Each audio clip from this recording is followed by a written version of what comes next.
Shalom Bapak Ibu Saudara sekalian, kembali kepada Daily Devotion hari ini, bangkit dan bercahayalah. Pembacaan firman Tuhan kita diambil dari Matius pasal 9 ayat 9 sampai 13. Dan saat itu Yesus bertemu dengan Matius pemungut cukai yang sedang duduk, kemudian mengajaknya jalan-jalan dan akhirnya Yesus makan di rumahnya. Ini yang kita baca dalam pembacaan DBR kita hari ini. Nah, pemungut cukai atau disebut juga sebagai petugas pajak, dia bertugas untuk mengumpulkan pajak-pajak dari orang Yahudi dan diberikan uang pajak tersebut kepada Romawi. Karena pada saat itu bangsa Yahudi dijajah oleh bangsa Romawi. Lalu mengapa pemungut cukai dibenci oleh masyarakat Yahudi pada zaman itu? Paling tidak alasannya ada 3 yang saya bisa sampaikan hari ini. Yang pertama, karena pajaknya itu memberatkan, ya. Pajaknya memberatkan, bayangkan ya, kita semua juga sudah tahu kalau Anda semuanya pembayar pajak, maka Anda perlu membayar pajak PPN, pajak penghasilan PPH, pajak kepemilikan dari mobil, pajak juga rumah PBB, ada begitu macam pajak. Dan saat itu pajak itu betul-betul memberatkan bagi mereka. Itu alasan yang pertama. Dan alasan yang kedua, diberikan ke musuh. Jadi uang itu bukan diberikan kepada pemerintah kita, tetapi diberikan kepada pemerintah yang lainnya. Sehingga para pemungut cukai itu dianggap sebagai para pengkhianat. Dan yang ketiga, pemungut cukai ini dibenci karena cara memintanya atau mengumpulkan pajak tersebut kadang-kadang menggunakan cara yang kejam.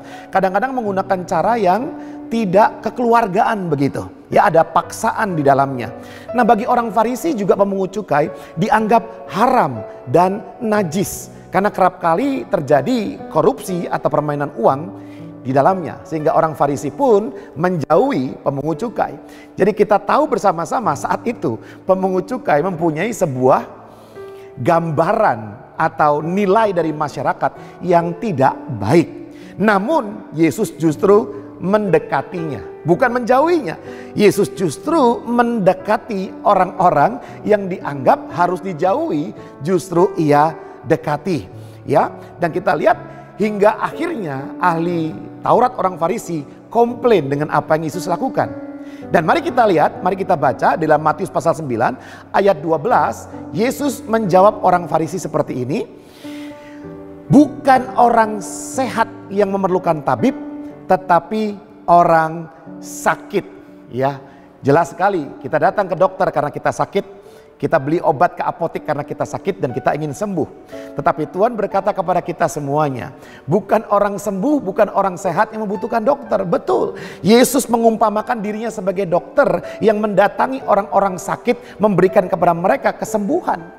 Pemungut cukai dianggap jahat, pemungut cukai dianggap orang berdosa. Oleh karena itu justru mereka lah yang dianggap paling berdosa yang menjadi target pelayanan Yesus. Kita perlu ingat bersama-sama Bapak Ibu Saudara sekalian, jangan menjauhi orang berdosa, jangan menjauhi orang-orang yang kita anggap sebagai katakanlah tersingkir dari masyarakat. Justru mereka lah yang sangat membutuhkan kabar keselamatan daripada Tuhan Yesus sendiri. Dan saudara, dan kita tahu akhirnya apa? Tidak berhenti di sini. Tahukah Anda bahwa Matius sang pemungut cukai akhirnya ia menjadi salah satu murid Tuhan Yesus. Luar biasa. Jika Yesus memberikan teladan kepada kita untuk tidak menjauhi mereka yang berdosa, untuk tidak menganggap rendah atau tidak menjauhkan diri kita kepada orang-orang yang berdosa, maka kita wajib untuk melakukan hal yang sama. Yaitu apa?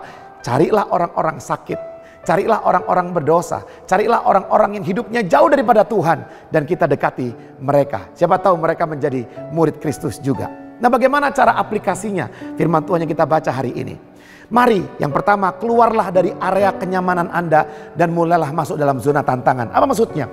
Keluar dari area kerohanian yang nyaman, bertemu dengan sesama orang Kristen, dan mulai keluar mencari orang-orang yang belum percaya kepada Tuhan. Yang kedua, bertemanlah, bergaullah dengan orang-orang sakit, tapi tetap menjaga kehidupan kita supaya tidak masuk ke dalam dosa mereka, tapi jadi terang dimanapun Anda berada. Dan yang terakhir, janganlah membenci mereka dan mulailah mengasihi mereka. Kita doakan mereka supaya mereka bertemu dengan Yesus. Mari kita berdoa. Terima kasih Bapa yang baik, kami serahkan hidup kami, jadikan kami alat untuk menjangkau orang-orang sakit, orang-orang berdosa, supaya mereka bertemu dengan kasih Kristus yang membebaskan dan menyelamatkan kehidupan mereka. Haleluya, amin. Tuhan Yesus memberkati.